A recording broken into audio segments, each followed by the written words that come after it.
అధ్యాయము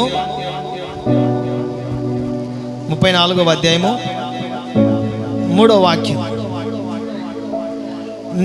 నాతో కూడి యెహోవాను గణపరచుడి, మనం ఏకముగా కూడి ఆయన నామమును గొప్ప చేయదు. ఎందుకు మనం సమాజంగా కూడుకుంటున్నాం ఇక్కడ అంటే, దేవుని గణపరచడానికి, ఆయన నామాన్ని గొప్ప చేయడానికి. మన నామాన్ని గొప్ప చేసుకోవడం కోసం కాదు, మనల్ని మనం గణపరచుకోవడం కోసం కాదు. ఈరోజు ఆ అక్క చీర కట్టుకొని వచ్చింది, విచిత్రంగా చూస్తారు నా వైపు.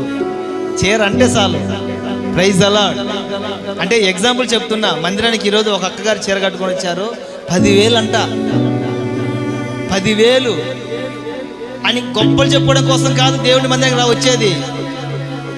మనకున్న పలుకుబడిని చూపించుకోవడం కోసం కాదు, మనకున్న జ్ఞానాన్ని కనపరచుకోవడం కోసం కాదు, మనకున్న భక్తిని కనపరచుకోవడం కోసం కాదు దేవుని మందిరానికి వచ్చేది. వారం వారం ఎందుకని మనం సమాజంగా కూడుకుంటున్నామంటే, దేవుని కనపరచడానికి.